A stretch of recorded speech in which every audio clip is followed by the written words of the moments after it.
kidding me? You need to learn how to cook. But I'm just a kid. Hey guys, Shawn Ziem, the Connection Machine, aka the Insurance Doctor, bringing back Connection Conversation Show where we provide some value. My guests are going to be on. They're going to be talking, or we're going to go for about 15 minutes, drop some massive value, have you learn something, and I want you to implement. If you're implementing, that's a big key thing. Before I get into it,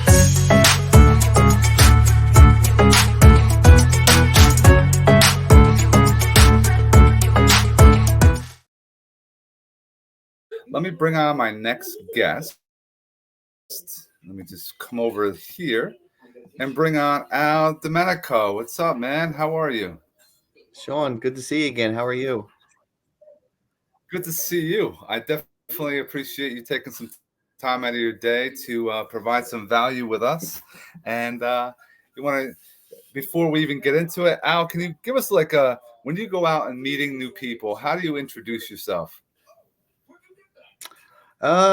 Just my name, my company, what I do, how I service people, depending on where I am. And what is it that you're doing? Yeah, so I'm a nationwide lender. A lot of people paint us with the hard money, the hard money quote, hard money lender. I see myself as more of an institutional lender. Nationwide, I fund the bridge loans and I also do the long-term financing as well. Bridge loans up to 90% of the purchase, 100 on the rehab. Refinances, I'm doing up to 75% LTV and 80% rate and term. No tax returns, no W-2s needed. We strictly, go off whatever the appraised value is. You're really focused on more of the investor side, not like a first-time home buyer. You want somebody that's going to be buying a couple properties or might have a portfolio that is going to leverage, what they're doing. I think that's what the prototypical, clientele you're looking at, right? Yeah, 1,000%. All the properties that are being purchased are in some type of LLC or a trust. I can't do anything in a personal name. And if they want a 30-year mortgage, you would have to show us some type of lease that is attached to that property. Now, with that, a lot of times we have to, and we talked before we even went live, is how important is leveraging liquidity today? It's huge. I preach it all the time, especially if someone is really looking to buy a lot of properties.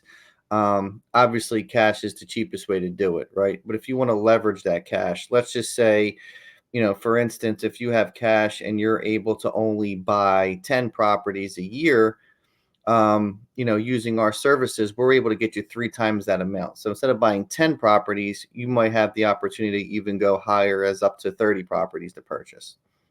We can always do more than what cash is. Obviously, there's interest that comes along with that. But, when you run the numbers, I feel like leveraging your cash, you might have that cash in some type of money market account making you money while you're pulling some out for a down payment and closing cost. And that money's making money. And now the money that you pulled out is also making you money in real estate. I mean, that's how I look at it. That's how a lot of my investors look at it. Some people are very big on, just using their own cash. Some people take my advice and try this method out.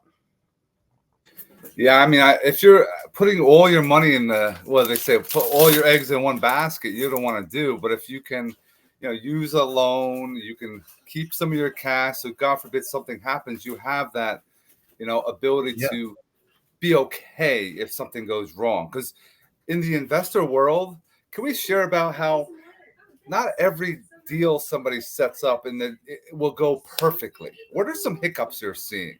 Yeah, that's a great question. And, just before I get into that, OPM is, we preach it all the time, but also our loans are tax write-offs too, our interest. So that's also a benefit. But this is a crazy market, obviously. I'm seeing a lot of, properties that were maybe valued at a higher value. And then when they come to do the refinance, it's, a little bit less than normal, especially with the interest rates going up. Properties are selling not where the rates were at 2%. And I think a lot of investors are still looking at those values when rates were low, where they kind of have to set the bar a little bit lower for themselves. I've done refis where, people did really well. I've done refis where people left a little equity in the deal, and I've done refis where, people broke even, or even, had to do rate in terms where people had to bring some cash, to the table on a refinance. I've seen it all. Some people got really caught in the middle of those deals where rates were starting to jump and the values of the properties were going down as they were renovating them to try to throw a tenant in there to refinance. So some people did get caught in that mix. It's kind of part of the game. A lot of investors right now have to just roll with the punches. It is the full, some people do investing full time, so they don't have a choice. Some people do investing part time, where they may have a W-2 job where they can sit on the sidelines for a little bit and wait for things to kind of settle down before they, get back into it. So, I have to cater each deal differently for each customer. Fantastic. Now, I want to learn more about you. A lot of times we're always on social media. We're always just business. But let's hear a couple things of what do you do, or what do you like to do outside of work, Al? Whew. Well, I am a father of three. So, when it's not, working, being around my wife, being around my kids, we really pride ourselves on, 5 o'clock dinner. It's something that I grew up doing with my grandparents and my parents. It's something that I like to do with my kids too, as well. I think, sitting down dinner with your family is huge.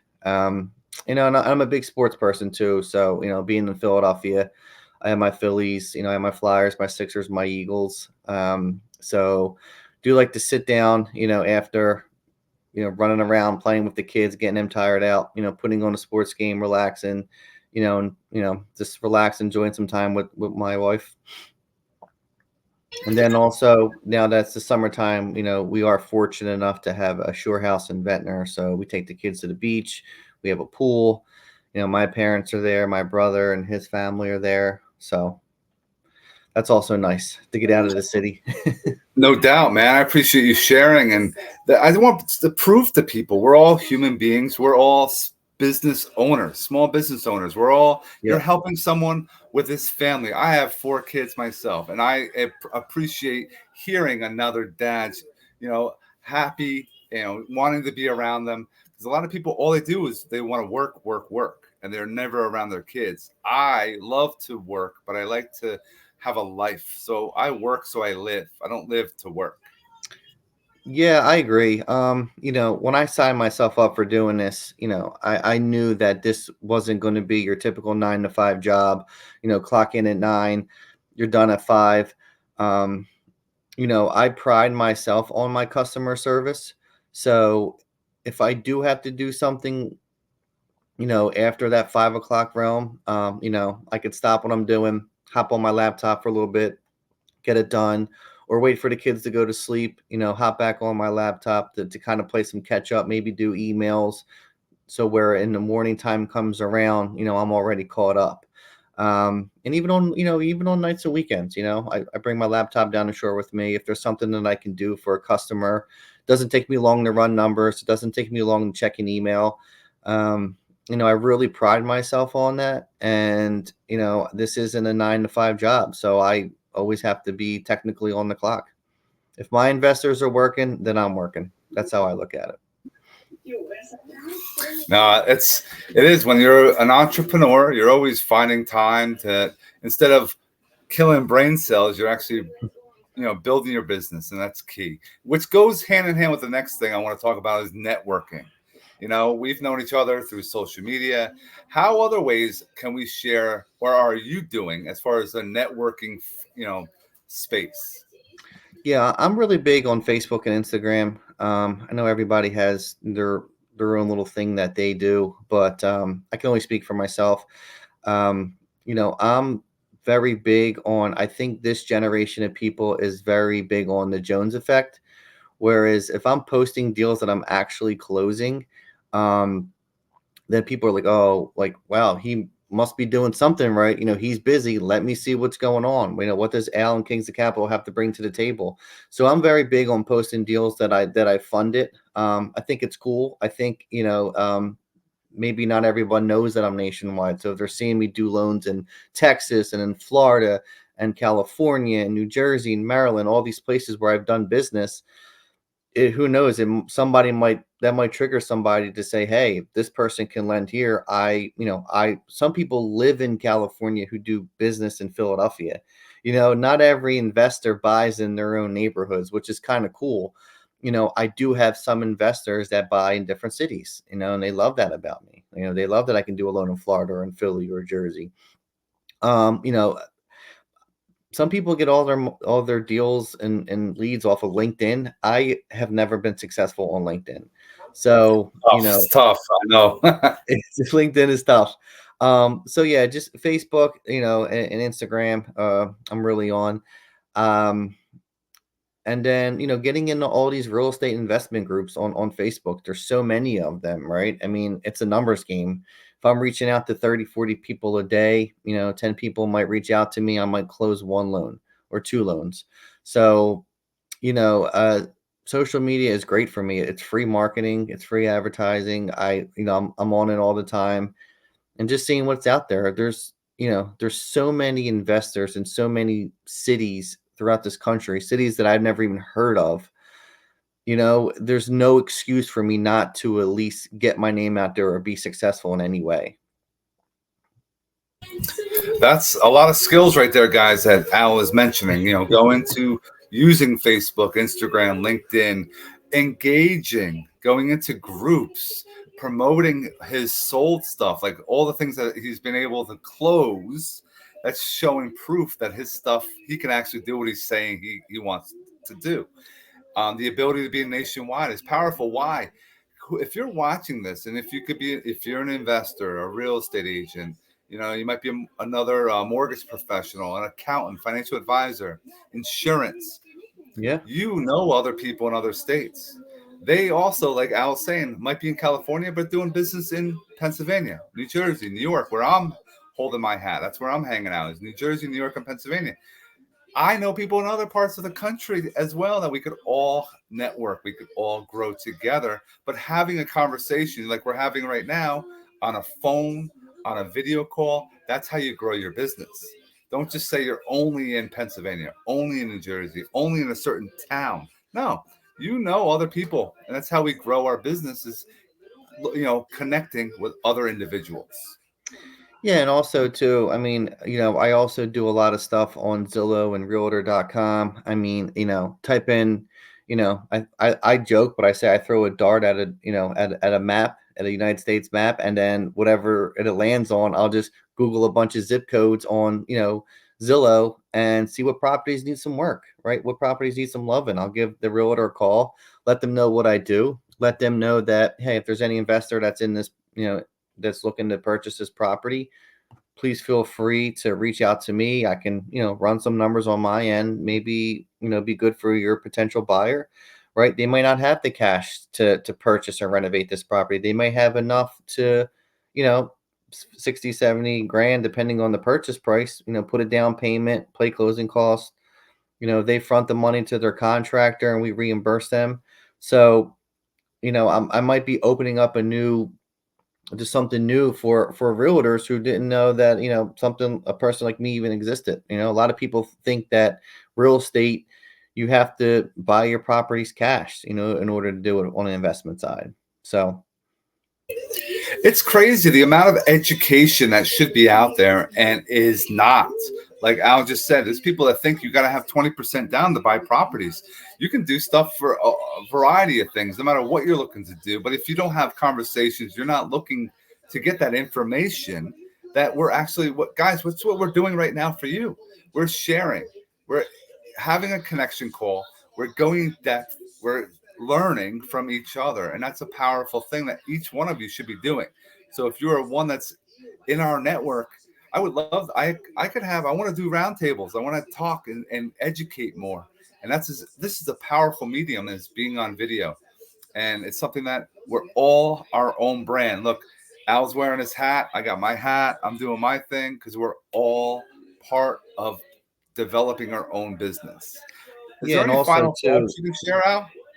yeah, I just wanted to say too, for people who maybe just want to start out in investing, or maybe, have that old house that you purchased and you moved and you're keeping that house as a rental, whatever the case may be. um, your LLC does not have to be seasoned. So, a lot of banks, they want to see that LLC open for 2 years. I have a lot of investors who open up new LLCs for every property that they purchase. So your LLCs do not have to be seasoned, and the money in your account, doesn't have to be seasoned as well. We liquidity plays a huge role, but doesn't have to be in your account for 60 to 90 days in order for you to get approved.